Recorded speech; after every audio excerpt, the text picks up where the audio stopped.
In the suffocating politeness of Ruby Jean Thornton's front parlor, a quietly desperate woman was about to reach her breaking point. What started as organizing the perfect baby shower took a shocking turn when she came face to face with a devastating truth about her place in her own family. Jessie Mae Thornton wasn't your typical small-town spinster. For 28 years, she had spent her life being the family's invisible backbone, known for her flawless event planning and selfless devotion to everyone else's happiness. When she encountered her sister's casual cruelty in relegating her to kitchen duty at the very shower she'd organized, she had no idea she was walking into a moment that would shatter everything she'd accepted about love and loyalty. Jessie Mae made a choice that would lead to the unraveling of 3 decades of family dysfunction. What began as dutiful service would become an act of rebellion that echoed through generations. The tight-knit community of Cedar Grove would never be the same after one woman finally decided she was worth more than being useful. Before we jump back in, tell us where you're tuning in from, and if this story touches you, make sure you're subscribed, because tomorrow I've saved something extra special for you. The Sunday dinner table at Ruby Jean Thornton's house stretched like an altar between the kitchen and the front parlor, laden with her finest china and the kind of spread that took most of Saturday to prepare. Jessie Mae had arrived at 7 that morning to help with the cornbread dressing and green bean casserole, her hands moving through familiar motions while her mother directed from her perch at the kitchen island, coffee cup in hand like a scepter. "Now don't let those green beans get mushy," Ruby Jean had instructed, though Jessie Mae had been making this same casserole for Sunday dinners since she was 16. "You know how your sister feels about mushy vegetables." Jessie Mae had nodded and stirred, swallowing the observation that Carla Beth rarely offered to cook anything herself. Some battles weren't worth fighting, especially not on Sunday morning when the smell of biscuits and the weight of family expectation hung heavy in the air. Now, 2 hours later, Jessie Mae moved around the table like a ghost, refilling sweet tea glasses and collecting empty plates while conversation flowed around her. Tommy Williams, her brother-in-law, was recounting a story about a customer who'd brought his truck in with sugar in the gas tank, his hands gesturing as he described the engine's death rattle. Meemaw Thornton listened from her spot at the head of the table, her sharp eyes missing nothing even as she picked at her peach cobbler. "More tea, Meemaw?" Jessie Mae asked, pitcher in hand. "I'm fine, sugar." Meemaw's weathered fingers patted Jessie Mae's wrist. "You sit down and eat something. Yourself." But before Jessie Mae could settle into her chair, Carla Beth cleared her throat with the deliberate drama of someone who'd been waiting all meal for the right moment. Her blonde hair caught the afternoon light streaming through the lace curtains, and her smile held the kind of secret that demanded an audience. "Well," Carla Beth began, her voice carrying that honey-sweet tone that had charmed Sunday school teachers and beauty pageant judges since she was 5 years old. "Tommy and I have something we'd like to share with everyone." The table fell silent except for the tick of the grandfather clock in the hallway. Ruby Jean's fork paused halfway to her mouth, and even Meemaw straightened in her chair with the alertness of someone who'd heard that particular tone before. Carla Beth reached for Tommy's hand with practiced grace, their wedding rings catching the light. "We're going to have a baby." The explosion of joy was immediate and overwhelming. Ruby Jean dropped her fork with a clatter, her hands flying to her chest as tears sprang to her eyes. "Oh, my lord! Oh, honey!" She was up and around the table before Jessie Mae could blink, enveloping Carla Beth in the kind of fierce embrace usually reserved for prodigal sons returning home. "When? How far along? Oh, this is just wonderful!" Ruby Jean's voice cracked with emotion as she held her older daughter's face between her hands. "My first grandbaby!" Tommy grinned, his chest puffed with pride. "Due in February. We wanted to wait until we were past the first trimester to tell everyone." Meemaw's eyes crinkled with genuine pleasure. "Well, I'll be. About time you two got around to it." But her voice was warm, and when she reached across to squeeze Carla Beth's hand, her smile was soft with memories of her own pregnancies decades ago.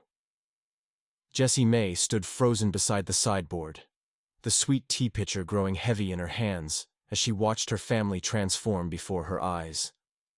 The excitement was palpable, infectious, and she felt the familiar tug of wanting to be part of it, to share in this moment of pure family joy. But as the congratulations continued and plans began forming, Ruby Jean was already talking about converting the spare bedroom, and Tommy was explaining how they'd need to trade in Carla Beth's car for something more family-friendly. Jessie Mae noticed the way the conversation seemed to flow around her, as if she were a piece of furniture rather than a family member. She thought of her own apartment across town, with its single bedroom and stack of unread romance novels hidden in her nightstand drawer. At 28, she was the one who was supposed to be settled by now, according to the whispered conversations she'd overheard at church functions.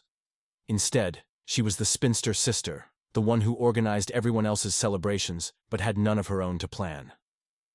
Jessie Mae! Carla Beth's voice cut through her spiraling thoughts.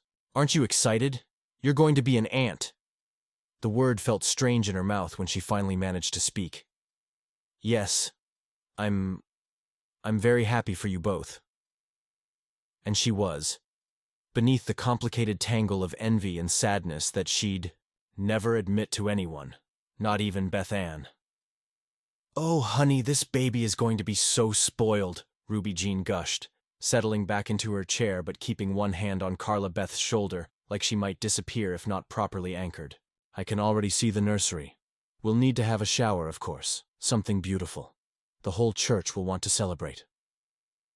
Carla Beth's eyes lit up with the kind of anticipation that had always come naturally to her. I've been thinking about that, actually. I want it to be perfect, you know?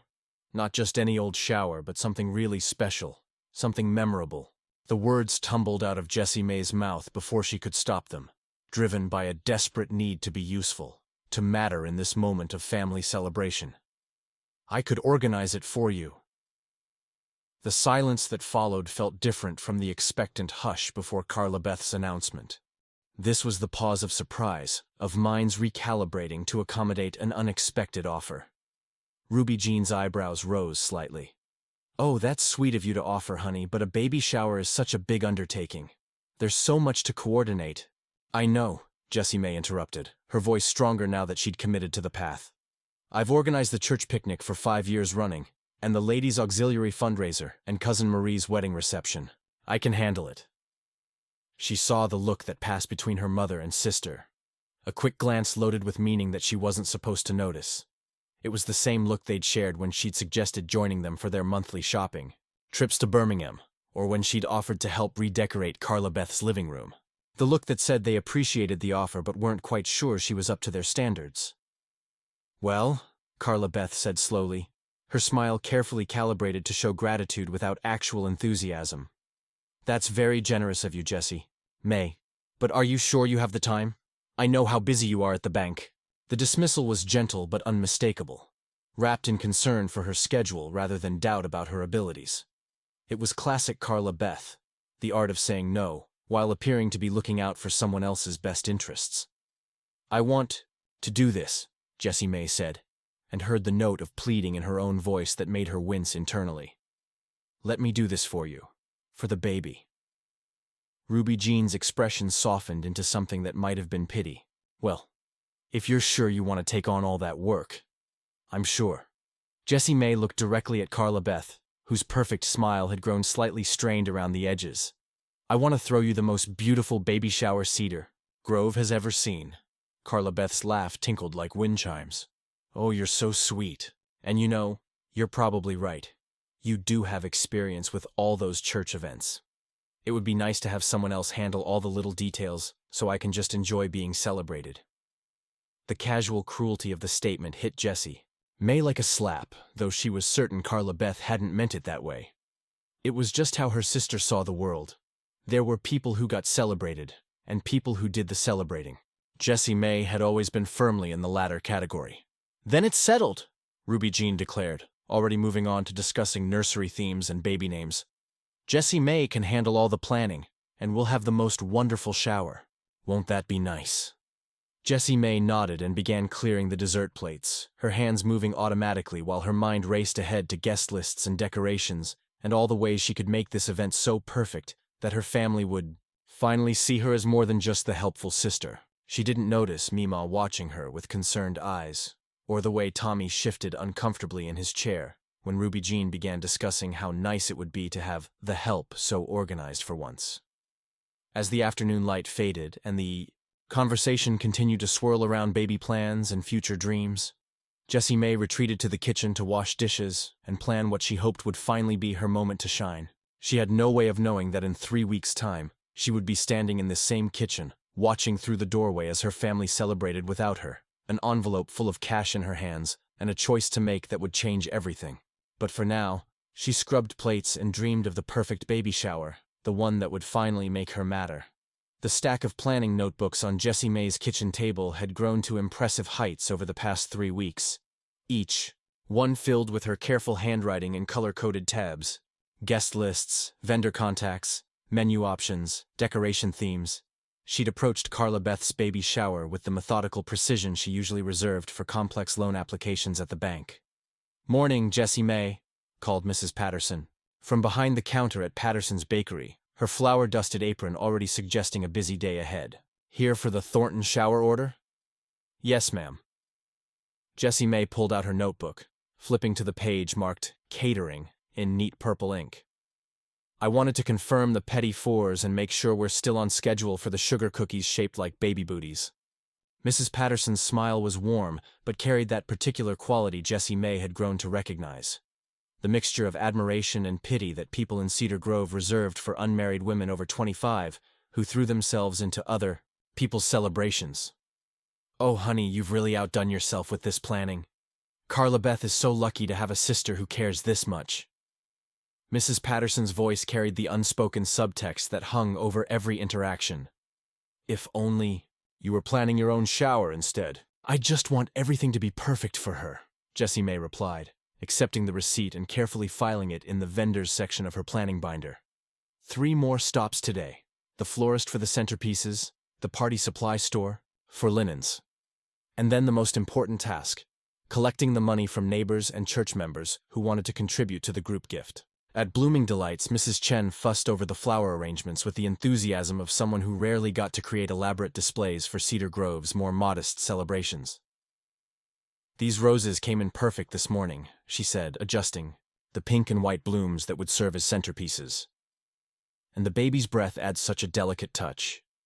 Very elegant. Carla Beth will love them," Jessie Mae assured her, though privately she wondered if her sister would even notice the careful attention to detail she'd put into every element. "Can you have them delivered by 10 on Saturday morning?" "Of course, dear. You know, I was just thinking, when are we going to be doing flowers for your special day?" Mrs. Chen's question was gentle but pointed, the kind that made Jessie Mae's chest tighten with familiar anxiety. "Oh, I'm focused on my career.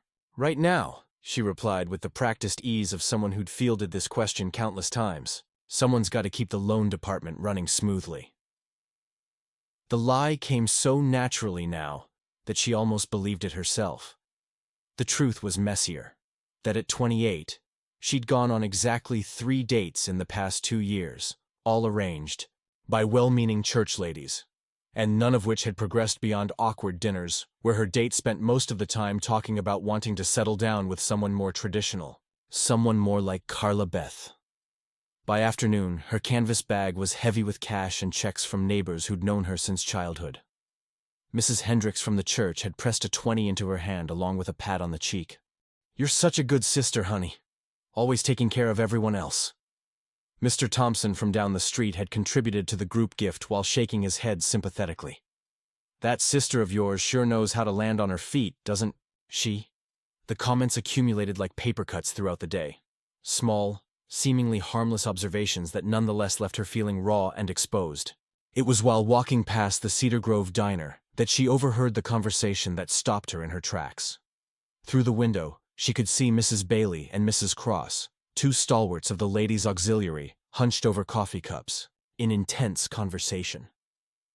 The late afternoon sun cast their shadows long across the checkered floor as their voices drifted through the open door. "Course, poor Jessie Mae is doing all the work," Mrs. Bailey was saying, her voice carrying the tone of someone sharing particularly juicy gossip, running herself ragged, organizing everything, while Carla Beth just sits back and enjoys being pampered. "Well, what else is she going to do with her time?" Mrs. Cross replied with a shrug. "It's not like she has her own family to worry about. At least this gives her something to focus on besides that bank job of hers." Jessie Mae pressed herself against the brick wall beside the window, her heart pounding as the conversation continued. "I do worry about her, though," Mrs. Bailey continued, lowering her voice slightly. 28 and still single. In my day, a girl who wasn't married by 25 was considered a lost cause. And you know what they say about career women? All work and no family makes for a lonely old age. "Maybe she'll catch the bouquet at Carla Beth's baby shower," Mrs. Cross suggested with a laugh that held no real humor. Though Lord knows that ship might have already sailed. She's getting to be what my mother would have called a confirmed spinster. The words hit like a physical blow, even though they merely confirmed what Jessie Mae had long suspected people thought about her. She stood frozen against the warm brick, her planning notebook clutched to her chest, as the women's conversation moved on to other topics. The canvas bag of shower money felt suddenly heavier, weighing her down with the accumulated expectations and disappointments of an entire community. When she finally made it home to her small duplex on the outskirts of town, the sun was setting behind the pine trees that bordered her backyard. The house felt too quiet after the day's interactions, and she found herself moving through the familiar routine of organizing her planning materials just to have something to do with her hands. The phone rang as she was updating her master checklist, Carla Beth's name appearing on the caller ID with its usual combination of anticipation and dread. "Hey, sister!" Carla Beth's voice was bright and energetic, carrying the particular vibrancy that seemed to come naturally to pregnant women. "I just wanted to check in about Saturday. Everything's still on track, right?" "Of course," Jessie Mae replied, glancing at her meticulously organized notebooks.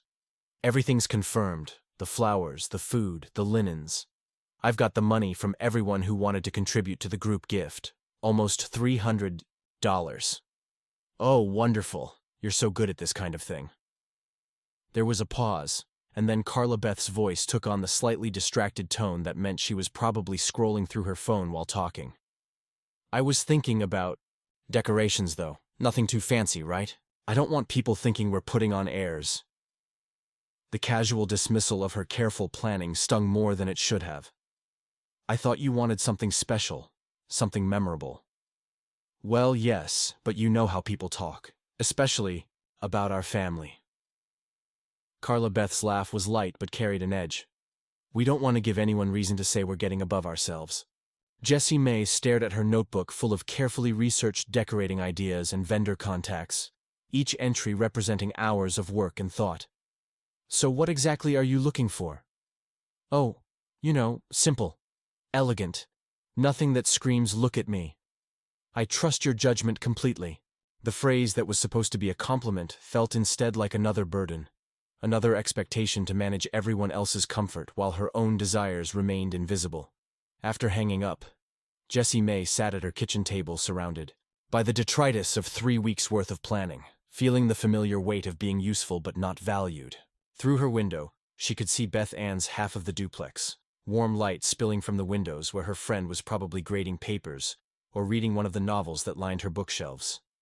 The planning notebooks seemed to mock her now, filled with dreams of creating something beautiful that would finally make her family see her differently.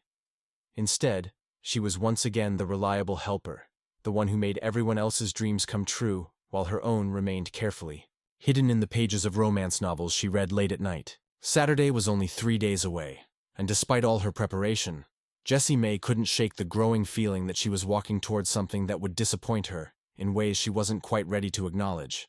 But she pushed the thought away, straightened her notebooks, and began making final calls to vendors. After all, someone had to make sure everything was perfect. The key to Carla Beth's front door stuck slightly, the way it always did when the humidity climbed, but Jessie Mae had learned the trick years ago. A quick jiggle to the left before turning. She let herself in with the familiarity of someone who'd been running errands for her sister since they were teenagers, arms loaded with fabric samples for table runners and a box of party favors she'd spent the previous evening assembling by hand. "Carla Beth?" she called out, kicking off her shoes in the pristine entryway. The house always made her slightly uncomfortable with its magazine-perfect organization and the kind of expensive furniture that seemed to exist more for display than actual use. Everything had its place, and that place was usually somewhere Jessie Mae felt afraid to touch. "In the kitchen," came the reply, followed by the distinctive sound of Ruby Jean's laughter. Jessie Mae paused in the hallway, her arms full of shower supplies, as her mother's voice drifted toward her with unusual animation. Ruby Jean wasn't typically the type to laugh with such abandon, especially not on a Tuesday afternoon when she should have been at her quilting circle. "And we'll need to make sure there's easy access from the kitchen," Ruby Jean was saying as Jessie Mae approached the doorway.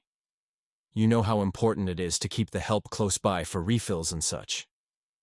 "Oh, absolutely," Carla Beth agreed, her voice carrying that particular tone of conspiratorial amusement. "We can't have them wandering around the main party trying to serve. It would be so much more efficient to keep them stationed where they can be useful without getting in the way." Jessie Mae stopped dead in the hallway, her heart beginning to pound as the meaning of the conversation became clear. They were talking about seating arrangements for the shower, specifically where to put the people who would be serving. "The kitchen is perfect for that," Ruby Jean continued, unaware of her audience, close enough to be helpful, but separate enough that our guests can enjoy themselves without feeling like they're being waited on by family. It's much more dignified this way. Exactly. And honestly, some people are just more comfortable in that role anyway. Carla Beth's laugh was light and careless. It's not like they'd have much to contribute to the actual conversation about babies and marriage and all that. The fabric samples slipped from Jessie Mae's suddenly nerveless fingers, hitting the hardwood floor with a soft thud that seemed to echo in the sudden silence. She stood frozen in the doorway, staring at her mother and sister, who had turned toward the sound with expressions that shifted rapidly from surprise to something that might have been embarrassment. "Jessie Mae!" Carla Beth's voice jumped an octave higher than usual. "I didn't hear you come in." "I used my key," she said slowly, her voice sounding strange and distant to her own ears. "I brought the fabric samples you wanted to see." Ruby Jean's smile was too bright, too quick. "Oh, wonderful, honey. We were just discussing the final details for Saturday. Everything's coming together so beautifully." "Yes, I heard." Jessie Mae bent to gather the scattered fabric samples, grateful for the excuse to look away from their faces. "You were talking about seating arrangements, about keeping the help in the kitchen." The silence stretched uncomfortably as she straightened, clutching the samples against her chest like armor. Carla Beth and Ruby Jean exchanged one of their loaded glances, the kind that had always made Jessie Mae feel like she was missing some crucial piece of information. "Oh, sweetie, you misunderstood," Carla Beth said with a laugh that didn't quite reach her eyes. "We were talking about the catering staff. You know, the ladies from the church who volunteered to help with serving. We just want to make sure everything runs smoothly." But Jessie Mae had heard her own name mentioned, had caught the casual cruelty in their tone when they discussed people who wouldn't have much to contribute to conversations about marriage and babies. The pieces clicked together with devastating clarity. "You were talking about me," she said quietly. "You were planning to seat me in the kitchen." Ruby Jean's expression shifted to one of maternal concern, the same look she'd used when Jessie Mae was 12 and had come home crying because the other girls at school called her weird for reading during recess. "Now, honey, don't be dramatic. We just thought you'd be more comfortable handling the logistics. You're so good at that kind of thing." "More comfortable," Jessie Mae repeated, testing the words. "More comfortable serving everyone else while you celebrate in the front room." "It's not serving," Carla Beth protested, though her cheeks had flushed pink. "It's helping. It's what you do. It's what you're good at. And honestly, you always seem happier when you're busy with projects instead of just sitting around making small talk." The casual dismissal of her desire to be included, to be treated like an equal member of the family, hit harder than any deliberate insult could have, because Carla Beth genuinely believed what she was saying, that Jessie Mae was naturally suited for the background, that she preferred being useful to being celebrated. "I see," Jessie Mae said, her voice carefully controlled. "So, my role at my sister's baby shower is to stay in the kitchen and make sure everyone else has what they need." "Oh, Jessie Mae, don't make it sound so awful," Ruby Jean interjected, her tone taking on the edge of impatience that meant she was growing tired of managing emotions. "Someone has to coordinate things, and you're the most organized person we know. It's a compliment, really. A compliment." The words tasted bitter. "Being relegated to the kitchen at my own sister's shower is a compliment." Carla Beth's expression shifted to something approaching annoyance. "You're being overly sensitive." This is supposed to be my day, remember? I need things to run smoothly, and that means having someone reliable handling the details. I thought you'd be happy to help. The familiar guilt settled over Jessie Mae like a well-worn blanket. This was how it always went. She'd express hurt or disappointment, and somehow it would become about her being selfish or unreasonable. She was supposed to be happy to help, grateful to be needed, content with whatever scraps of inclusion they offered. Of course, she said finally, her voice flat. I'm always happy to help. She left the fabric samples on Carla Beth's kitchen counter and drove home in a daze, her mind replaying the conversation and all the casual cruelties that had been wrapped in concern and compliments. By the time she pulled into her driveway, the sun was setting and Beth Ann's car was already parked in front of their duplex. 20 minutes later, they sat across from each other at Jessie Mae's small dining table, Chinese takeout containers spread between them and a bottle of wine that Beth Ann had produced from her half of the house with the efficiency of someone who recognized an emergency. Let me get this straight, Beth Ann said, pausing with a forkful of lo mein halfway to her mouth. They were planning to stick you in the kitchen during the party? Like hired help? They didn't put it quite like that, Jessie Mae replied, though, even as she said it, she could hear how weak the defense sounded. They said I'd be more comfortable handling logistics. Beth Ann set down her fork with deliberate precision. Jessie Mae, honey, do you hear yourself right now? What do you mean? You're making excuses for them, again. Beth Ann's voice was gentle but firm, carrying the authority of someone who'd taught high school English long enough to recognize rationalization when she heard it. They were planning to exclude you from your sister's baby shower. The shower you organized. The shower you've spent 3 weeks of your life planning. I volunteered to organize it, Jessie Mae protested weakly. And that gives them the right to treat you like the caterer? Beth Ann shook her head, her auburn hair catching the lamplight. This isn't normal, Jess.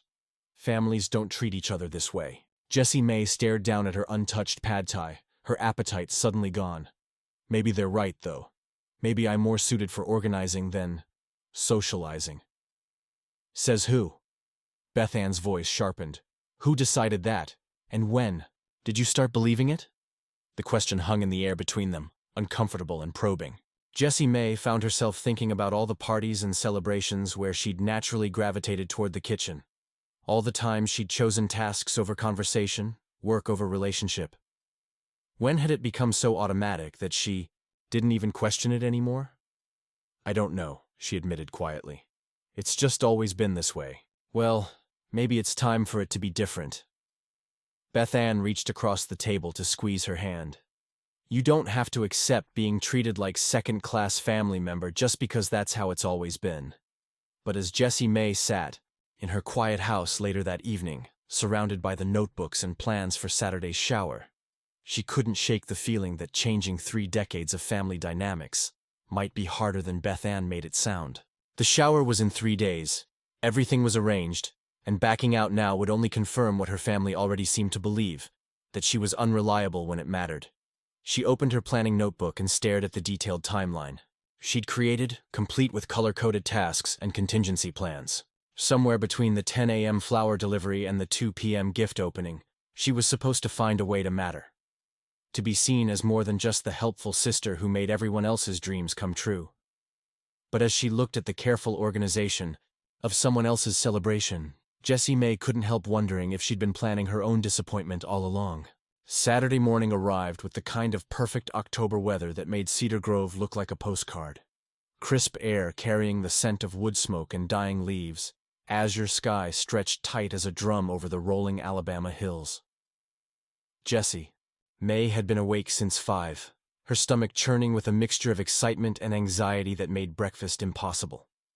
She'd arrived at Ruby Jean's house by 7, her car loaded with the final touches that would transform her mother's front parlor into a baby shower wonderland. The past 3 weeks of planning had led to this moment, and despite the lingering hurt from Tuesday's conversation, she couldn't help feeling a surge of pride as she surveyed her handiwork. Pink and white roses from Mrs. Chen's shop adorned every surface, their sweet fragrance mixing with the smell of Ruby Jean's lemon cookies cooling in the kitchen. Delicate tool bows marked each chair, and the gift table groaned under packages wrapped in coordinating paper that Jessie Mae had stayed up until midnight selecting. Everything was perfect, down to the hand-lettered place cards she'd spent hours creating with her best calligraphy pen. "Oh my," Ruby Jean breathed as she emerged from her bedroom, still in her housecoat, but with her hair already styled in the elaborate waves she favored for special occasions. "Jessie Mae, this is just beautiful. You've outdone yourself." So, genuine admiration in her mother's voice sent a warm glow through Jessie Mae's chest. This was what she'd been working toward. The moment when her family would see the love and effort she'd poured into making everything perfect. When they'd finally understand that she deserved to be celebrated, not just useful. "Thank you, Mama," she said, adjusting a rose that had tilted slightly in its arrangement. "I wanted everything to be special for Carla Beth." "Well, it certainly is that." Ruby Jean moved through the room with the critical eye of someone who'd hosted countless ladies' auxiliary meetings and church socials. "The ladies are going to be so impressed. You have such a gift for this kind of thing." Guests began arriving at precisely 11 o'clock, a steady stream of well-dressed women bearing wrapped packages and exclamations of delight. Mrs. Hendricks from the church complimented the decorations. Mrs. Patterson from the bakery admired the way the petit fours were displayed on Ruby Jean's crystal cake stands. Cousin Marie drove up from Montgomery specifically for the shower, bringing her new daughter-in-law and enough enthusiasm to power a small generator. Jessie Mae found herself in her element, greeting guests and directing them toward the gift table, accepting compliments on the decorations with the particular satisfaction that came from executing a complex plan flawlessly. This was her moment, the validation she'd been seeking for weeks, proof that her efforts mattered. When Carla Beth arrived in a flowing pink dress that perfectly complemented the decorations, the gathered women erupted in the kind of joyful chaos that marked truly successful parties. She looked radiant in the way that pregnant women sometimes did, her skin glowing and her smile bright enough to power the room as she accepted congratulations and compliments. "Jessie Mae, this is incredible," Carla Beth said, pulling her into a brief hug that smelled of expensive perfume and hairspray. "Everything looks absolutely perfect. Thank you so much for doing all this." The words were exactly what Jessie Mae had been hoping to hear, and for a moment, the hurt from Tuesday's conversation faded into background noise. This was her sister appreciating her efforts, her family finally seeing her value. She felt herself relaxing for the first time in weeks. "Ladies, if you'll all take your seats, we can get started with the games," Ruby Jean announced, clapping her hands together with the authority of someone accustomed to managing church gatherings. Jessie Mae moved naturally toward her designated spot among the guests, anticipating the moment when she could finally participate instead of organize. But as the women settled into their chairs, she noticed a problem with the arrangement. The circle in the front parlor was complete without her, every chair filled, every place card matched to a guest. "Jessie Mae, honey," Ruby Jean called from her position near the gift table. "Would you mind checking on the punch? I think we're going to need fresh ice soon." The request was casual, the kind of thing that would normally seem reasonable. But as Jessie Mae looked around the room, she realized with growing horror that there was no chair for her, no place card with her name, no spot in the celebration she'd spent 3 weeks creating. "Where am I supposed to sit?" she asked, her voice barely audible over the chatter of 20-some women settling in for an afternoon of games and gift opening. Ruby Jean's expression flickered with something that might have been embarrassment, before settling into brisk efficiency. "Oh well, we thought you'd be more comfortable in the kitchen, honey. That way you can keep an eye on the refreshments and make sure everyone has what they need." The words hit like a physical blow, even though she'd known this was coming since Tuesday. Hearing it discussed in theory was one thing. Experiencing the reality of being excluded from her own event was something else entirely. Around them, the party continued its cheerful momentum. Someone had started a game involving guessing baby food flavors, and laughter echoed through the front parlor as Mrs. Cross made a disgusted face at what appeared to be pureed peas. Carla Beth held court from her position of honor, surrounded by friends and family who hung on her every word about nursery themes and baby names. Preparing and narrating this story took us a lot of time, so if you are enjoying it, subscribe to our channel. It means a lot to us. Now back to the story. Jessie Mae stood at the edge of the circle, invisible despite having created every detail of the scene before her. She was the ghost at her own party. Present, but not participating. Useful, but not valued. "The punch is fine," she said quietly, though she doubted anyone heard her over the celebratory noise. She retreated to the kitchen, where the envelope of collected money sat on the counter next to Ruby Jean's purse. $300 in cash and checks, contributed by neighbors and church members who'd wanted to participate in welcoming Carla, Beth's baby. Money that Jessie Mae had spent hours collecting, walking door to door with explanations and thank yous. Through the kitchen doorway, she could see the party in full swing. Carla Beth was opening gifts now, each package revealing carefully chosen items that would help prepare for the baby's arrival. With each unwrapping came squeals of delight and comments about how thoughtful the givers were, how lucky the baby would be to have such loving family and friends. Tommy sat slightly apart from the main circle, clearly uncomfortable with the feminine energy of the gathering but present because his wife expected it. When his eyes met Jessie Mae's through the doorway, she saw something that might have been sympathy. But he looked away quickly, unwilling to challenge the family dynamics that had placed her in the kitchen while everyone else celebrated in the parlor. The envelope seemed to pulse with possibility as Jessie Mae stared at it. $300. The tangible result of her weeks of organization and effort. The symbol of community support for her sister's new baby, collected through her labor and dedication. She thought about Beth Ann's words from Tuesday night, about not accepting being treated like a second-class family member, about it being time for things to be different. Her hands were shaking as she picked up the envelope, its weight surprising in her palm.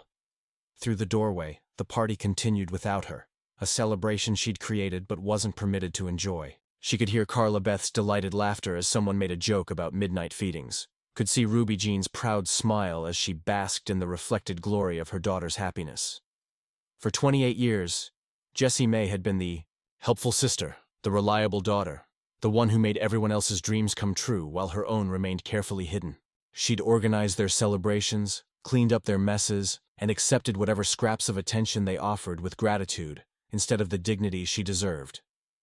But as she stood in that kitchen, listening to her family celebrate without her in the room she'd decorated with her own hands, something inside her finally snapped. The envelope disappeared into her purse with swift efficiency, and she was walking toward the front door before she'd fully processed the decision. "Jessie Mae," someone called as she reached for the doorknob, but she didn't turn around. The October air hit her face like a blessing as she stepped onto the front porch, leaving behind the sounds of celebration and the family that had never quite figured out how to include her. Her car keys were already in her hand, and she was backing out of the driveway before anyone could follow. In the rearview mirror, she could see Ruby Jean's house growing smaller, its windows glowing with warm light, and the kind of joy that had always seemed to exist just beyond her reach. But for the first time in her life, Jessie Mae wasn't looking back with longing. She was driving towards something new, even if she didn't yet know what that might be. The sound of Jessie Mae's car, disappearing down Maple Street, was still echoing when Ruby Jean discovered the empty space where the money envelope had been. The kitchen counter bore only the faint imprint of where it had sat, a rectangular ghost that made her stomach drop in a way that had nothing to do with the petit fours she'd been sampling. "Girls?" Ruby Jean's voice carried an edge that cut through the cheerful chatter in the front parlor like a knife through silk. "Has anyone seen the envelope with the gift money?" The question hung in the air for a moment before penetrating the bubble of celebration. Carla Beth, still surrounded by opened packages and trailing ribbons, looked up from the baby monitor she'd been admiring with a slightly confused expression. "It was right here on the counter," Ruby Jean continued, her voice rising with each word. "The money from the neighbors, all of it, it's gone." The silence that followed was different from the comfortable quiet of women absorbed in gift opening.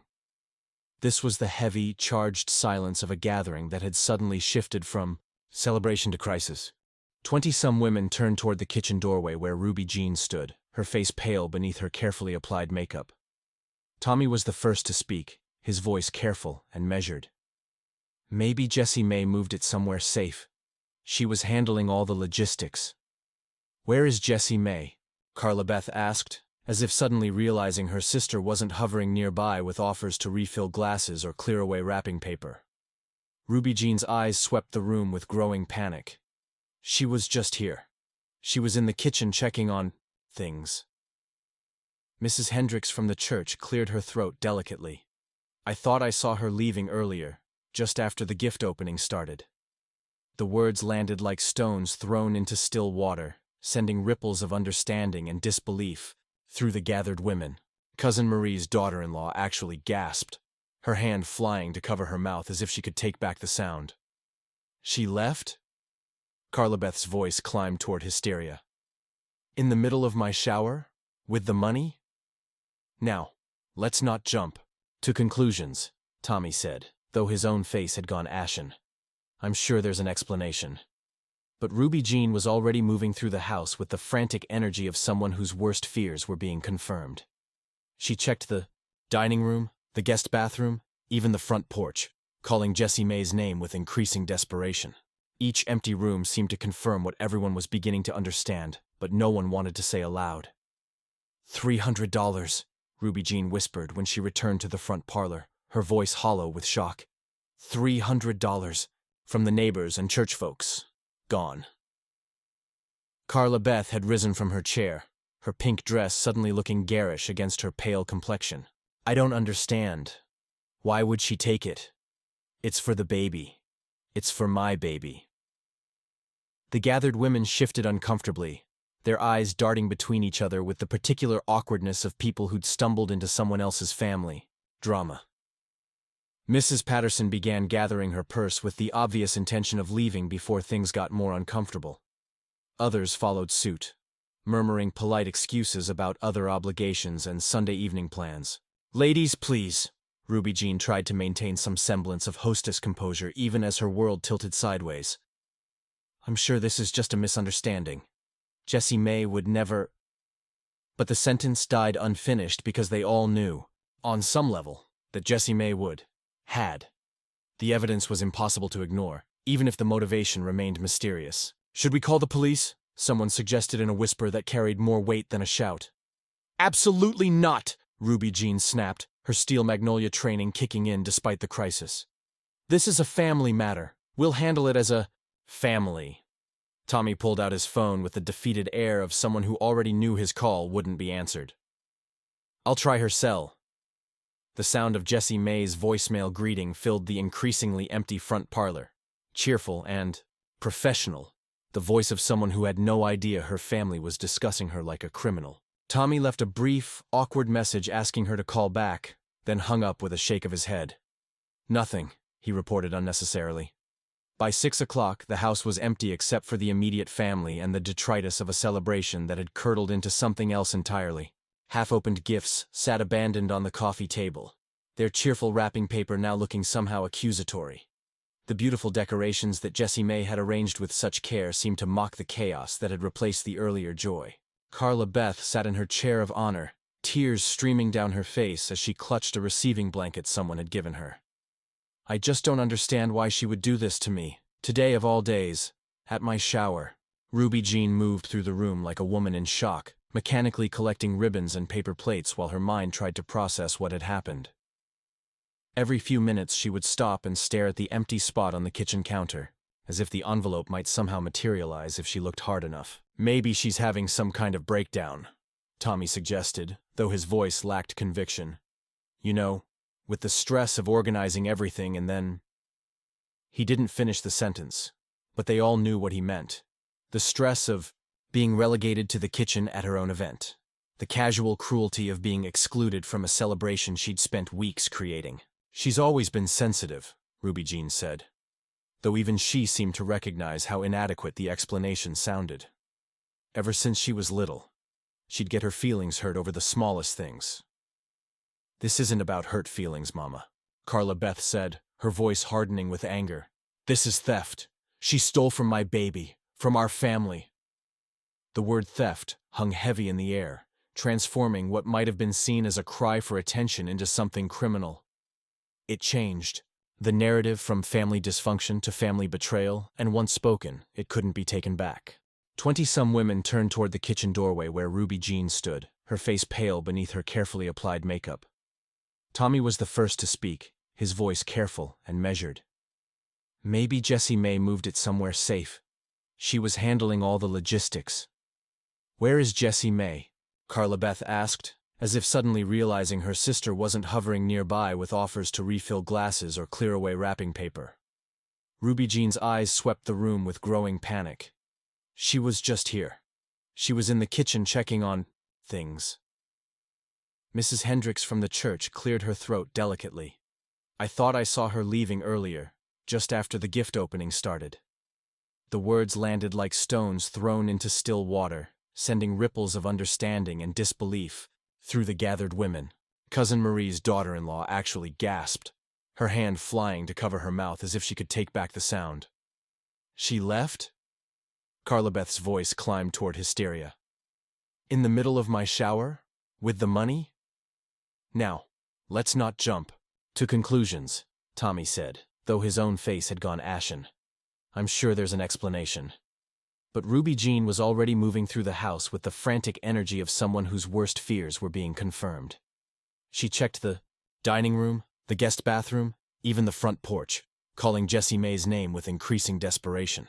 Each empty room seemed to confirm what everyone was beginning to understand, but no one wanted to say aloud. $300, Ruby Jean whispered when she returned to the front parlor, her voice hollow with shock. $300 from the neighbors and church folks. Gone. Carla Beth had risen from her chair, her pink dress suddenly looking garish against her pale complexion. I don't understand. Why would she take it? It's for the baby. It's for my baby. The gathered women shifted uncomfortably, their eyes darting between each other with the particular awkwardness of people who'd stumbled into someone else's family drama. Mrs. Patterson began gathering her purse with the obvious intention of leaving before things got more uncomfortable. Others followed suit, murmuring polite excuses about other obligations and Sunday evening plans. Ladies, please. Ruby Jean tried to maintain some semblance of hostess composure even as her world tilted sideways. I'm sure this is just a misunderstanding. Jessie Mae would never… But the sentence died unfinished because they all knew, on some level, that Jessie Mae had. The evidence was impossible to ignore, even if the motivation remained mysterious. Should we call the police? Someone suggested in a whisper that carried more weight than a shout. Absolutely not, Ruby Jean snapped, her steel magnolia training kicking in despite the crisis. This is a family matter. We'll handle it as a family. Tommy pulled out his phone with the defeated air of someone who already knew his call wouldn't be answered. I'll try her cell. The sound of Jessie Mae's voicemail greeting filled the increasingly empty front parlor. Cheerful and professional, the voice of someone who had no idea her family was discussing her like a criminal. Tommy left a brief, awkward message asking her to call back, then hung up with a shake of his head. Nothing, he reported unnecessarily. By 6 o'clock, the house was empty except for the immediate family and the detritus of a celebration that had curdled into something else entirely. Half-opened gifts sat abandoned on the coffee table, their cheerful wrapping paper now looking somehow accusatory. The beautiful decorations that Jessie Mae had arranged with such care seemed to mock the chaos that had replaced the earlier joy. Carla Beth sat in her chair of honor, tears streaming down her face as she clutched a receiving blanket someone had given her. I just don't understand why she would do this to me, today of all days, at my shower. Ruby Jean moved through the room like a woman in shock, mechanically collecting ribbons and paper plates while her mind tried to process what had happened.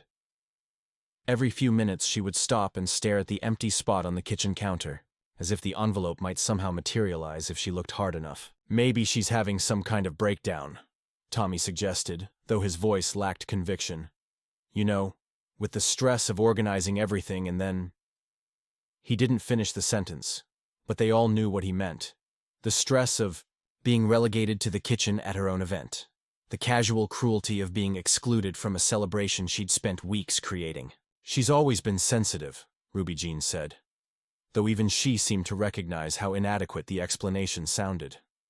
Ever since she was little, she'd get her feelings hurt over the smallest things. This isn't about hurt feelings, Mama, Carla Beth said, her voice hardening with anger. This is theft. She stole from my baby, from our family. The word theft hung heavy in the air, transforming what might have been seen as a cry for attention into something criminal. It changed. The narrative from family dysfunction to family betrayal, and once spoken, it couldn't be taken back.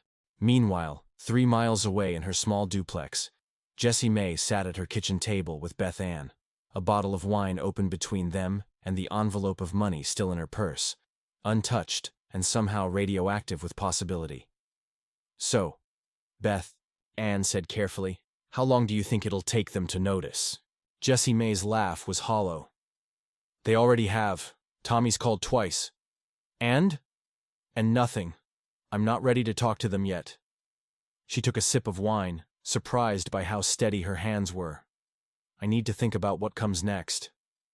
"Beth," Anne studied her friend's face with the careful attention of someone trying to gauge how deep the water was before diving in. "What do you want to come next?" It was a simple question with no simple answer. For the first time in her adult life, Jessie Mae had acted purely on impulse, without considering the consequences or other people's feelings. The envelope in her purse represented more than money. It was proof that she could choose herself over her family's expectations, even when that choice came with a cost she couldn't yet calculate. "I want them to understand what they did," she said finally. "I want them to realize that they can't keep treating me like hired help and expect me to be grateful for it. And if they don't? If they just want the money back and an apology?" Jessie Mae was quiet for a long moment, listening to the distant sound of her phone ringing again from her bedroom. When she spoke, her voice was steadier than she felt. "Then I guess we'll find out what's more important to them, having me back or having me back on their terms." The phone stopped ringing, then started again almost immediately. Through her window, she could see the lights of town twinkling in the distance, the same view she'd looked at every night for years while dreaming of something different. For the first time, that something different felt possible. The phone calls started before dawn on Monday morning, pulling Jessie Mae from the first peaceful sleep she'd had in weeks. Ruby Jean's voice on the voicemail was tight with barely controlled fury, requesting, demanding that Jessie Mae come to the house immediately to discuss this situation like civilized people. By Tuesday, the campaign had escalated. Mrs. Hendricks from the church appeared at Jessie Mae's front door with a casserole and a lecture about Christian forgiveness. "Honey, I know family can be trying sometimes, but stealing from your pregnant sister? That's not the Jessie Mae we all know and love." The word stealing followed her everywhere now. Whispered in the grocery store aisles, murmured behind hands at the bank where she tried to maintain professional composure while processing loan applications. Cedar Grove was too small for secrets, and Ruby Jean's version of events had spread through the community like kudzu. "People are talking," said Mrs. Cross when she encountered Jessie Mae at the post office, "saying you've had some kind of breakdown, lost your Christian values along with your mind." Jessie Mae signed for her package with hands that only trembled slightly. "People should mind their own business." "Family is everyone's business in a town like this," Mrs. Cross replied, with the smug satisfaction of someone delivering a truth she considered self-evident. "Your poor mother is beside herself with shame." Wednesday brought Pastor Hendricks to her doorstep, his expression carefully neutral, but his presence an unmistakable message from the church leadership. He settled into her small living room with the air of a man accustomed to solving problems through patient conversation and biblical wisdom. "Jessie Mae, I've known you since you were in Sunday school," he began, his voice carrying the gentle authority that had made him popular with his congregation. "This doesn't seem like something you'd do." "Maybe you don't know me as well as you think," she replied, surprised by the steadiness in her own voice. Pastor Hendricks leaned forward, his hands clasped between his knees. "I know you're hurting. Family relationships can be complicated, and sometimes we do things we regret when we're in pain." The assumption that she regretted her actions stung more than direct condemnation would have. "What if I don't regret it?" "Then I'd say you're not thinking clearly." His tone remained patient, but she caught the edge of frustration underneath. "That money was meant for your sister's baby, for your nephew or niece. Taking it doesn't hurt Carla Beth. It hurts an innocent child." The guilt was immediate and sharp, designed to cut through whatever defenses she'd built. This was how it worked in Cedar Grove. Individual needs always came second to family harmony, and family harmony always meant maintaining the status quo. "Did anyone tell you why I took it?" Jessie Mae asked. Pastor Hendricks looked genuinely puzzled. "I was told there was some kind of disagreement about the party planning. But surely that's not worth destroying your relationship with your family." The casual dismissal of her hurt as a disagreement about party planning crystallized everything wrong with the situation. No one was interested in understanding her perspective. They just wanted her to return to her designated role and pretend nothing had happened. That evening, as Pastor Hendricks's visit was still echoing in her mind, Jessie Mae heard a firm knock at her door. She opened it to find Meemaw Thornton standing on her porch, leaning heavily on her walking stick, but with eyes sharp as flint. "Meemaw," Jessie Mae breathed, stepping aside to let her grandmother enter. "Don't meemaw me, child. I've been hearing all sorts of foolishness about you losing your mind and stealing money." The old woman settled into Jessie Mae's armchair with the authority of someone who'd earned the right to sit wherever she pleased. "Now I want to hear what really happened from your own mouth." For the first time in 3 days, Jessie Mae felt tears threatening. She sat across from her grandmother and told the whole story. The weeks of planning, the overheard conversation about keeping the help in the kitchen, the moment of standing invisible at her own event. Meemaw listened without interruption, her weathered hands folded in her lap. When Jessie Mae finished, the silence stretched long enough to make her fidget. "Well," Meemaw said finally, "it's about damn time." "What?" "I said it's about time.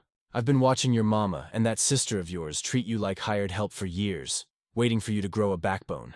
Meemaw's eyes glittered with something that might have been pride. Though I'll admit, taking the money was a touch dramatic. Jessie Mae stared at her grandmother, hardly daring to believe what she was hearing. "You're not here to make me give it back?" "Hell no. That money's no more theirs than it is yours." Meemaw leaned forward conspirationally. "Let me tell you something, child. Back in 1962, I told your grandfather I wasn't cooking Sunday dinner for his worthless brothers anymore. Said if they wanted to come eat my food and complain about everything I served, they could damn well cook it themselves." "What happened?" "He tried to make me apologize. Said I was being unladylike and contrary."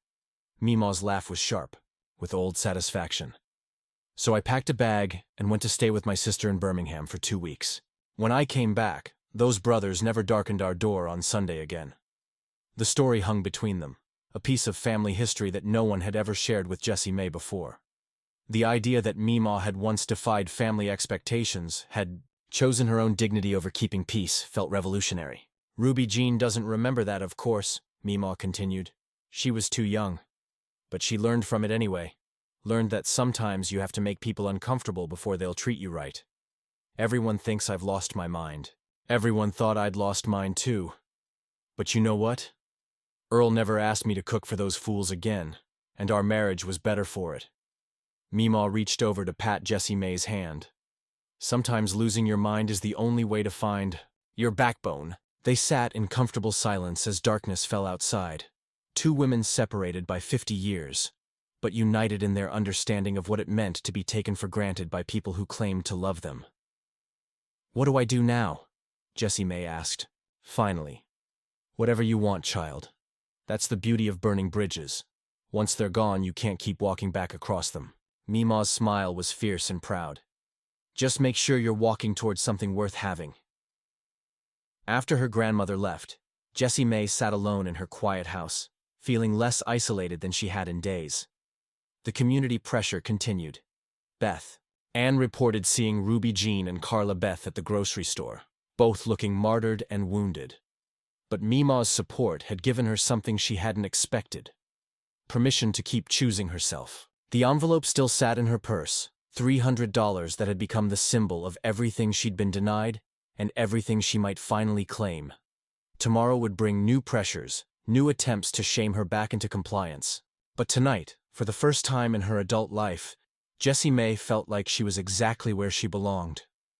The summons came Thursday morning in the form of a terse voicemail from Ruby Jean. "Family meeting tonight at 7.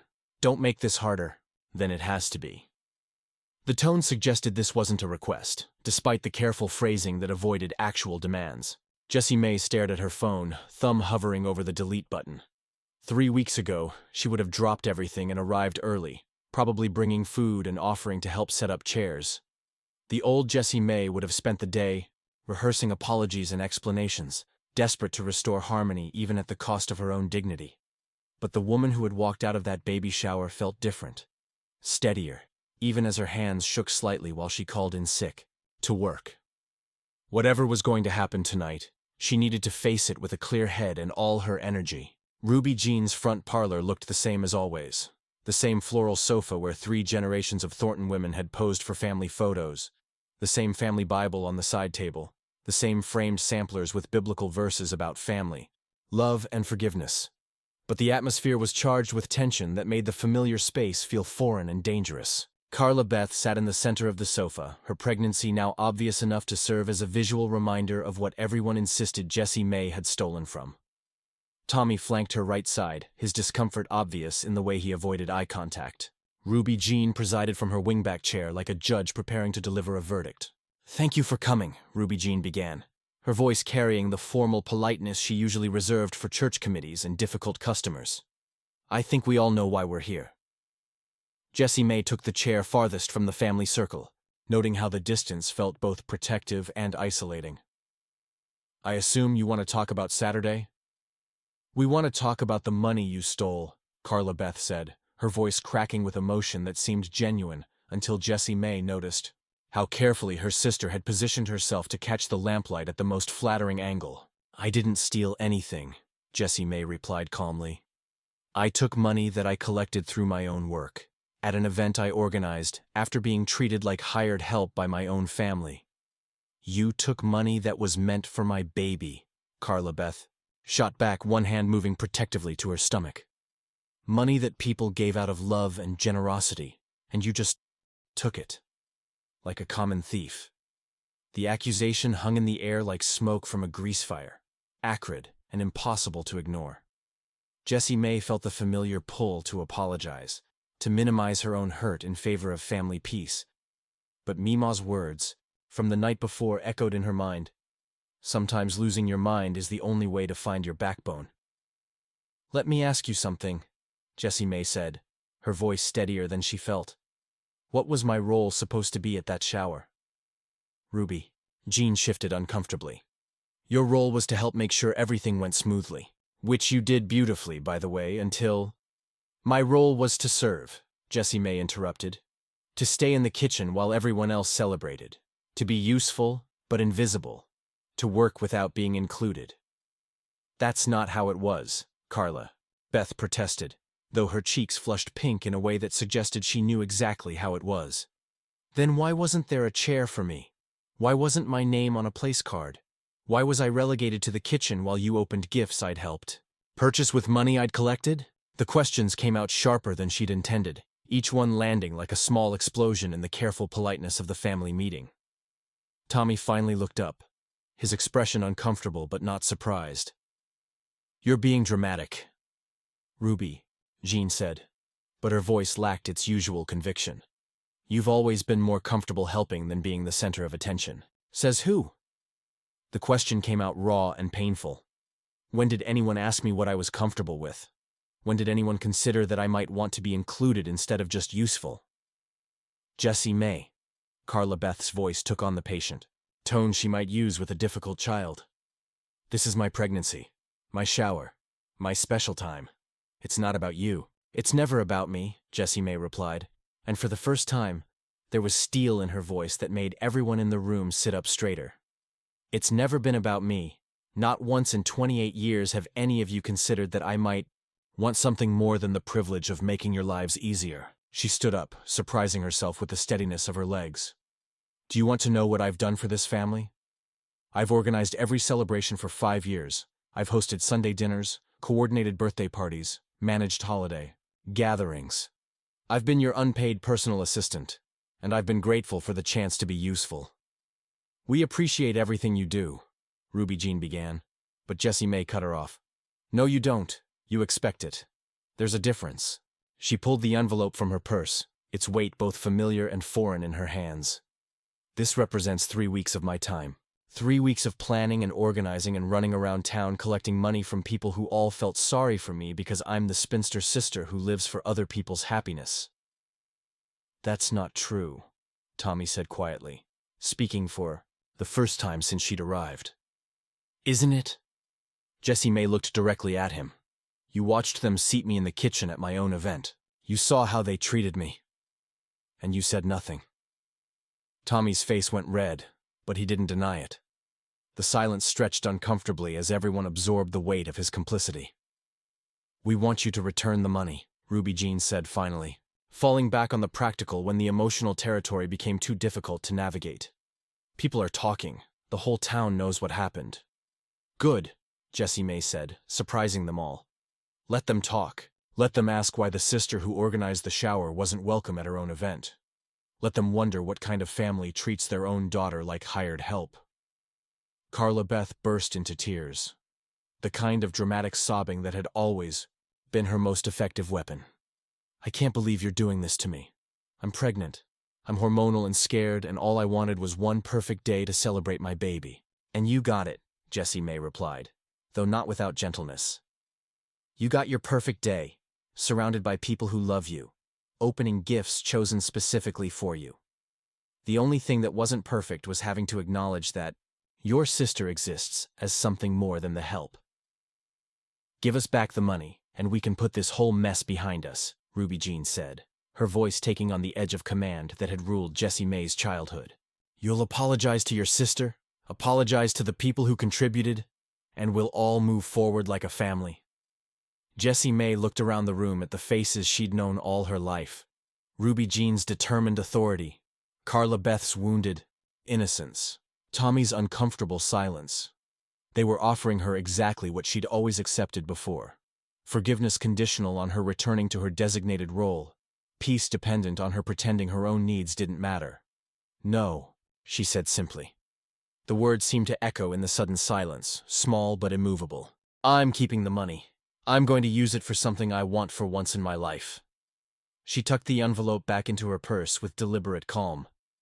And if that means I'm no longer welcome in this family, then I guess that tells me everything. I need to know about what this family really is.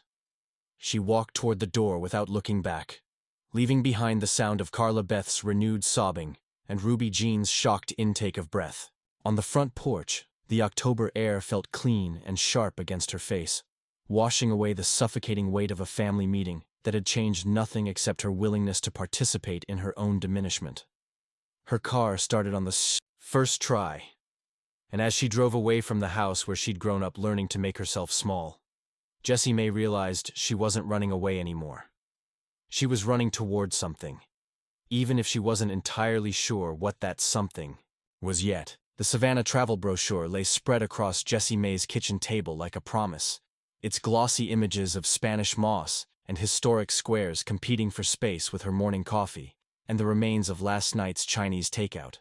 She'd found it at the grocery store earlier that week, tucked between magazines about celebrity divorces and casserole recipes, and something about the oak-lined streets and antebellum architecture had called to her with an urgency she couldn't explain. $300 can get you there and back with enough left over for a nice hotel, Beth Ann observed from her spot across the table, where she was grading essays with the weary expression of someone who'd explained the difference between your and your at least 50 times that week.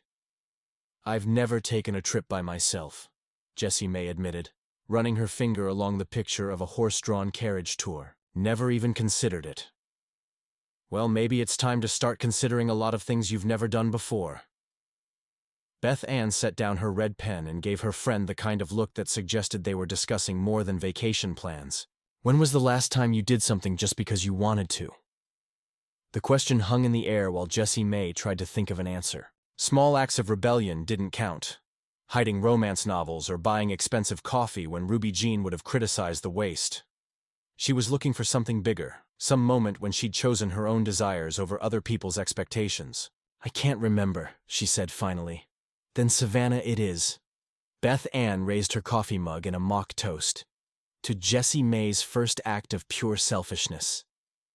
The word selfishness should have stung, should have triggered the familiar guilt that had governed most of her adult decisions. Instead, it felt like permission. For 2 weeks, she'd been living with the consequences of choosing herself over her family's comfort, and the world hadn't ended. She'd gone to work, paid her bills, even smiled at strangers in the grocery store. Life had continued, smaller perhaps, but somehow more honest. The phone call from Ruby Jean came that afternoon. interrupting her online search for Savannah bed and breakfasts. Her mother's voice was strained with the particular exhaustion that came from trying to maintain appearances, while dealing with family scandal. "The church is having their annual picnic next month," Ruby Jean said without preamble. "Mrs. Hendricks called to ask if you'd be organizing it like usual." Jessie Mae closed her laptop slowly, understanding that this was a test disguised as a routine request. For 5 years she'd coordinated the church picnic, reserved the pavilion, organized the potluck assignments, set up games for the children. It was expected, automatic, as much a part of October as changing leaves in football games. "I won't be available," she said simply. The silence on the other end of the line was heavy with shock and something that might have been panic. "What? Do you mean, not available?" "It's the church picnic, Jessie Mae. People are counting on you." "Then people will have to count on someone else this year." "But you always do the picnic. You know how everything works, where to get the supplies, which companies to call." Ruby Jean's voice was climbing toward the edge of hysteria. "No one else knows how to organize something that big." "Then maybe it's time they learned." "Jessie," Mae surprised herself with how calm she sounded. "I'm sure Mrs. Hendricks can figure it out. She's been volunteering at that church longer than I've been alive." "Jessie Mae, be reasonable. This is bigger than whatever's been going on between us as a family. This is about the church community."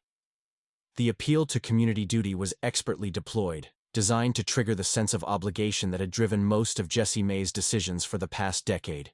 But as she sat in her quiet kitchen, looking at the Savannah brochure with its promise of Spanish moss and anonymity, she found the guilt surprisingly manageable. "The church community will survive without me organizing their picnic," she said.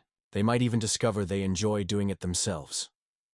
After hanging up, she booked her Savannah trip with the same decisive energy she'd used to walk out of the baby shower. 3 days and 2 nights at a historic inn, with enough money left over for restaurant meals and maybe a ghost tour. It felt reckless and wonderful in equal measure. Sunday dinner was the next test, arriving in the form of Carla Beth's tearful phone call about missing their family traditions. "Mama's making your favorite cornbread dressing," her sister cajoled. "And you know how much Meemaw loves having everyone together." The manipulation was artless but effective, hitting directly at Jessie Mae's soft spot for their grandmother. For a moment, she wavered, imagining Meemaw sitting at the table wondering where her granddaughter had gone. "Tell Meemaw I love her," Jessie Mae said, instead of accepting the invitation. "But I have other plans this Sunday." "What other plans?" "You never have other plans on Sunday." "I'm reading a book and taking a bath. Then I might watch a movie I actually want to see instead of whatever football game Tommy has on." The concept of choosing leisure over family obligations seemed to break something in Carla Beth's understanding of how the world worked. "But it's Sunday dinner. It's what we do." "It's what you do," Jessie Mae corrected gently. "I'm discovering I have other options." That evening, she did exactly what she'd promised.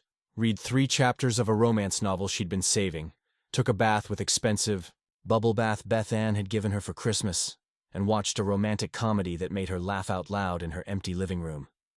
It was the most relaxing Sunday she could remember.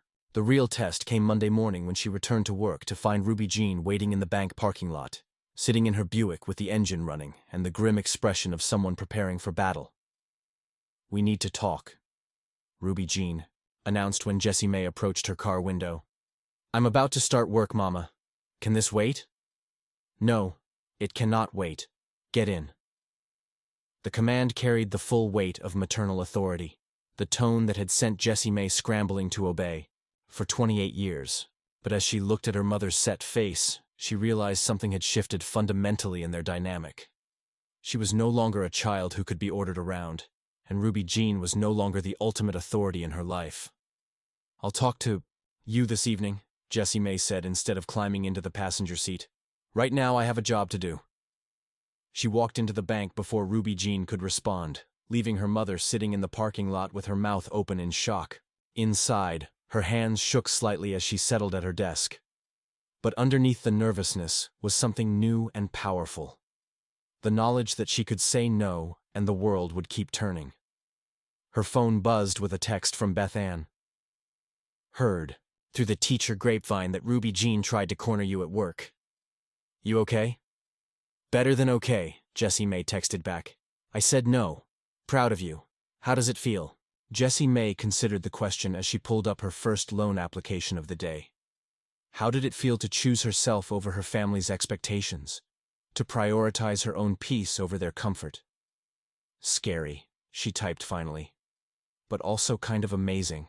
That afternoon, she printed out her Savannah hotel confirmation and pinned it to the bulletin board above her desk at work, right next to a picture of her and Beth Ann at last year's church barbecue. The contrast was striking. The old Jessie Mae smiling dutifully for the camera at yet another event she'd helped organize, and the new confirmation that proved she was finally learning to organize something for herself. The envelope of money sat in her bedside drawer now, no longer a symbol of rebellion, but a promise of possibility. In 2 weeks, she would drive to Savannah alone, eat in restaurants without worrying about what anyone else wanted to order, and walk through historic squares without having to coordinate anyone else's schedule. It wasn't the life she'd planned, but as she sat in her quiet house that evening, listening to the sounds of her own choosing instead of her family's demands, Jessie Mae realized it might be the life she'd always wanted. She just hadn't been brave enough to want it out loud before now. The phone rang twice that evening. Ruby Jean and then Carla Beth. But for the first time in her adult life, Jessie Mae let them go to voicemail. She had a book to finish and a bath to take. And tomorrow, she had a life to live that finally belonged completely to her. The call came at 2 a.m. on a Tuesday in November, jolting Jessie Mae from the first deep sleep she'd had since returning from Savannah 3 days earlier. Tommy's voice was tight with barely controlled panic, cutting through her drowsy confusion with words that made her stomach drop. Jessie Mae, it's Carla Beth. She's in labor. We're at the hospital and it's early. Too early. She was sitting up in bed before he finished speaking, her mind immediately calculating. Carla Beth wasn't due until February, which meant the baby was coming at least 10 weeks premature. How early? Is she okay? 30 weeks. The doctors say the baby should be fine, but they're doing an emergency C-section now. Tommy's voice cracked slightly. Can you? Ruby Jean's asking for you. She's pretty scared. The old Jessie Mae would have been in her car before hanging up the phone, would have spent the drive to the hospital mentally cataloging everything that would need to be organized. Meals for Tommy, cleaning for when they brought the baby home, coordination of visitors and well-wishers. But the woman who had walked alone through Savannah's historic squares found herself hesitating. I'll be there soon, she said finally. Though something in her tone must have conveyed her reluctance because Tommy's next words came out rushed and desperate. Jessie Mae, I know things have been complicated between you and the family, but this is bigger than all that. This is about the baby. She drove to the hospital in the pre-dawn darkness, her Savannah trip still fresh in her memory. 3 days of eating meals when she was hungry, sleeping when she was tired, and talking to strangers who saw her as a person rather than a function. She'd stood in Forsyth Park watching joggers circle the fountain, and realized she couldn't remember the last time she'd been somewhere just because she wanted to be there. The maternity ward waiting room was a study in controlled chaos. Ruby Jean sat hunched in a plastic chair, her usually perfect hair escaping from its pins and her face pale with exhaustion. Meemaw dozed fitfully in the corner, her walking stick propped against the wall beside her. Tommy paced near the windows, still wearing the clothes he'd probably thrown on when the contractions started. Jessie Mae! Ruby Jean's relief was immediate and overwhelming. She rose from her chair with the unsteady movements of someone who'd been sitting too long, reaching for her daughter with hands that shook slightly. Thank God you're here. I've been so worried, and there's so much that needs to be done. How's Carla Beth? Jessie Mae asked, gently extricating herself from her mother's embrace before the familiar weight of expectation could settle on her shoulders. The surgery went well. The baby's in the NICU, but the doctors say her lungs are developing properly. Tommy's exhaustion was evident in every line of his body.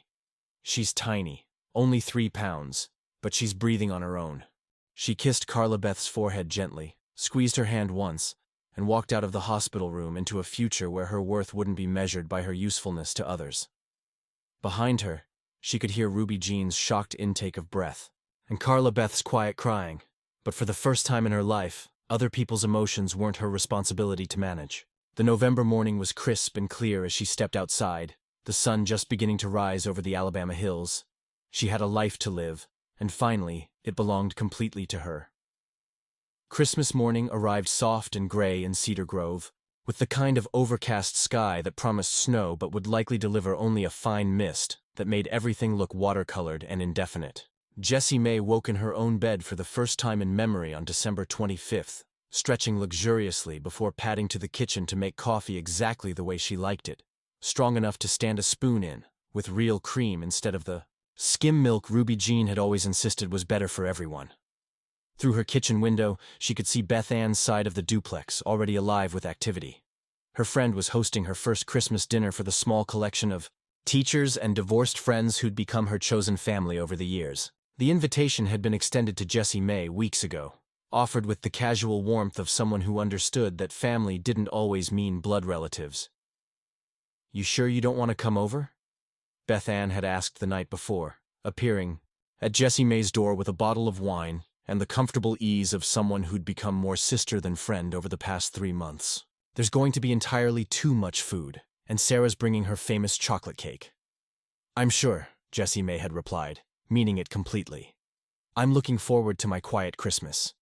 It wasn't a rejection of company so much as an embrace of choice, the radical concept that she could spend the holidays exactly as she wanted to, without reference to anyone else's expectations or traditions. She'd already opened her presents to herself, a new set of luggage for the spring trip to Charleston she was planning, a silk scarf she'd bought simply because she loved the color, and a subscription to a book club that would send her novels, chosen by people who didn't know her well enough to assume what she should be reading. The presents felt symbolic of the life she'd been building since that October afternoon when she'd walked out of her sister's baby shower with $300 and the beginnings of a backbone. Small choices that had accumulated into something that looked remarkably like happiness. Meemaw's visit came at 10 o'clock sharp, announced by the distinctive sound of her walking stick on the front porch steps. At 82, Earl's mother had long ago earned the right to show up wherever she pleased, whenever she pleased, and Christmas morning was no exception. "Merry Christmas, child," she said, settling into Jessie Mae's living room with the satisfied air of someone who'd successfully escaped her own family obligations. "Figured you might like some company that doesn't come with a side of guilt and manipulation." "How did you escape Sunday dinner at Mama's?" Jessie Mae asked, bringing her grandmother coffee in the good china that she'd started using for everyday occasions since returning from Savannah. "Told them I was too old and tired to sit through Ruby Jean's pointed comments about family loyalty and Christian forgiveness." Meemaw's eyes twinkled with mischief. "Amazing how frail I can become when it suits my purposes." They sat in comfortable silence for a while, watching the gray morning lighten gradually outside. It was Meemaw who finally broke the quiet, her voice carrying the careful tone of someone delivering news that might be unwelcome. "Your sister's baby is doing well. Little Emma Rose, 5 pounds now and growing like a weed. They brought her home last week." Jessie Mae felt the familiar tug of complicated emotions. Relief that her niece was healthy, a strange sort of grief for the relationship she'd chosen to step back from, and underneath it all, a quiet certainty that she'd made the right choice. "I'm glad," she said simply. "Is Carla Beth managing okay?" "About as well as any new mother with a premature baby and a husband who thinks changing diapers is women's work." Meemaw's tone was dry but not unkind. "Ruby Jean's been over there, every day of course, organizing and managing and generally making herself indispensable. The old Jessie Mae would have felt guilty for not being there to help, would have wondered if her family was struggling without her organizational skills. But the woman who'd spent Christmas Eve reading in a bubble bath felt only a mild curiosity about how they were managing their own responsibilities. "And how are they handling things without me?" she asked, genuinely curious. "With more effort and less efficiency than they're used to," Meemaw replied with satisfaction. "Turns out when you can't just dump everything on the family helper, you actually have to learn to help yourselves." Revolutionary concept. A knock at the door interrupted their conversation, and Jessie Mae opened it to find Tommy standing on her porch, holding a small wrapped package and wearing the expression of someone who'd been sent on a mission he wasn't entirely comfortable with. "Hey," he said awkwardly. "I hope it's okay that I stopped by. I wanted to bring you something." She invited him in, noting how he nodded respectfully to Meemaw before settling uncomfortably on the edge of her sofa. The package turned out to contain a small photo album filled with pictures of baby Emma Rose, tiny and red-faced but undeniably perfect, surrounded by tubes and wires in the NICU before graduating to a regular crib. "She's beautiful," Jessie Mae said, meaning it completely. "She looks like Carla Beth did when she was born." "Actually, I think she looks like you," Tommy said quietly. "She's got that determined set to her jaw that you get when you've made up your mind about something." The observation was unexpectedly touching, and Jessie Mae found herself smiling as she studied the photos. "How are you handling fatherhood?" "Scared out of my mind most of the time," he admitted with a rueful laugh. "But it's amazing how much you can learn when you don't have someone else doing everything for you." The comment hung in the air between them, loaded with meaning that neither of them addressed directly. Tommy shifted in his seat, clearly working up to something difficult. "I owe you an apology," he said finally. "For the baby shower, for not speaking up when I should have, for letting them treat you like hired help instead of family." "Thank you," Jessie Mae said simply. "That means more than you know. I kept telling myself it wasn't my place to get involved in family dynamics, but that was cowardice." He met her eyes directly. "You deserve better from all of us, but especially from me. I knew it was wrong, and I said nothing." The apology was more than she'd expected, and more complete than anything she'd received from her mother or sister. It couldn't change what had happened, but it acknowledged the reality of her experience in a way that felt genuinely healing. After Tommy left, Jessie Mae and Meemaw returned to their quiet Christmas morning. The photo album opened between them on the coffee table. The pictures of her niece stirred feelings she couldn't quite name. Love and loss and possibility all tangled together in ways that defied easy categorization. "You could still be part of her life, you know," Meemaw said gently. "Being an aunt doesn't require going back to being the family servant." "I know," Jessie Mae replied. "Maybe someday, when she's old enough to know me as myself instead of as the person who fixes everyone else's problems." As afternoon faded into evening, Beth Ann's Christmas party wound down with the comfortable sounds of friends saying goodbye and promising to call soon. Jessie Mae found herself standing at her kitchen window, watching the last guests leave and feeling a deep contentment that had nothing to do with other people's approval or her own usefulness. Her phone buzzed with a text from David, the bookstore owner she'd met during her second trip to Savannah just last month. "Merry Christmas, beautiful. Hope you're having the peaceful day you wanted." She smiled as she typed back, "Perfect and peaceful. Looking forward to New Year's in Charleston." The plan was ambitious for someone who'd never traveled anywhere alone until 3 months ago. A week in Charleston with a man she was still getting to know, staying in separate rooms but sharing. Meals and long walks through historic neighborhoods. It felt deliciously scandalous and perfectly right. As darkness settled over Cedar Grove, Jessie Mae made herself a simple dinner and opened the book she'd been saving for Christmas night. A romance novel set in Scotland, featuring a heroine who chose adventure over security and found love in the process. The parallel to her own life wasn't lost on her, though her own love story was still being written in careful chapters. Outside, snow had finally begun to fall, dusting the familiar streets of her childhood with something that looked like possibility. She thought briefly of her family 3 miles away. Ruby Jean probably fussing over Christmas dinner cleanup, Carla Beth learning to navigate new motherhood, little Emma Rose sleeping peacefully in her crib. They were managing without her, discovering that the world didn't end when Jessie Mae chose herself over their comfort. And she was discovering that choosing herself didn't mean choosing loneliness. It meant choosing relationships based on mutual respect rather than unequal service.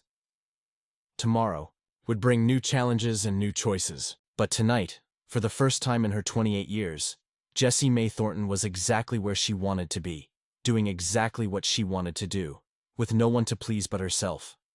It was the best Christmas gift she'd ever received, and she'd given it to herself. The letter arrived on a Tuesday in March, 6 months after the baby shower that had changed everything. Jessie Mae found it slipped under her door when she returned from her morning jog. A new habit she'd picked up after realizing that her time belonged to her now. Every precious minute of it. The envelope was cream-colored and expensive, the kind Ruby Jean saved for special occasions, with Jessie Mae's name written in her mother's careful script. Inside, an invitation to Emma Rose's baptism, scheduled for the first Sunday in April at Cedar Grove Baptist. "We would be honored by your presence," the formal language read, though a handwritten note in the margin revealed the real message. "Please come. The baby should know her aunt. Carla Beth Jessie." May set the invitation on her kitchen table next to her coffee cup and the postcard David had sent from his buying trip to Atlanta. 6 months of boundaries. 6 months of choosing herself. 6 months of learning that love didn't require self-erasure. The invitation felt like a test of everything she'd built. Her phone rang before she could decide how to feel about it. "Did you get it?" Beth Ann's voice was gentle but alert. In a town the size of Cedar Grove, news traveled fast, and Beth Ann had probably heard about the baptism before the invitations were even addressed. "Just now," Jessie Mae confirmed. "I'm not sure what to think." "What do you want to think?" It was such a Beth Ann question, cutting through the should and shouldn't to the deeper truth underneath. Jessie Mae considered it seriously, testing her emotional response like someone checking a healing wound for tenderness. "I want to meet my niece," she said finally, "but I don't want to pretend the past 6 months didn't happen." "Then don't pretend. Go as who you are now, not who they want you to be." That Sunday, Jessie Mae drove to Cedar Grove Baptist in the new dress she'd bought for David's bookstore's poetry reading.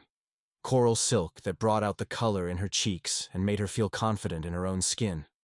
She arrived precisely at the start of service, sliding into a pew near the back where she could observe without being immediately noticed. The church looked the same as always, but she felt different in it. 6 months ago, she would have arrived early to help with preparations, would have spent the service worrying about whether everything was going smoothly.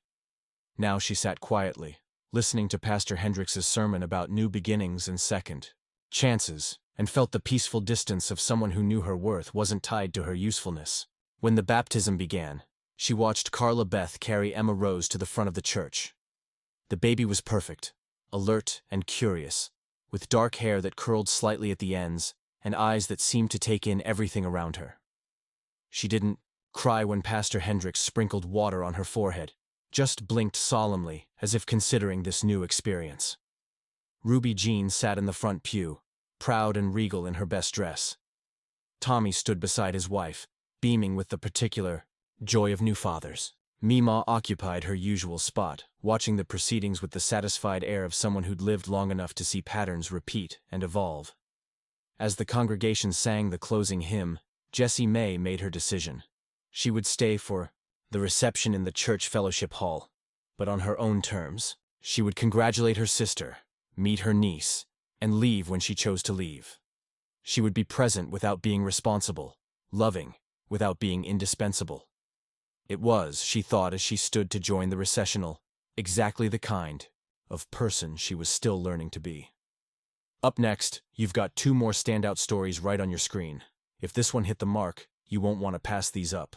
Just click and check them out. And don't forget to subscribe and turn on the notification bell so you don't miss any upload from us.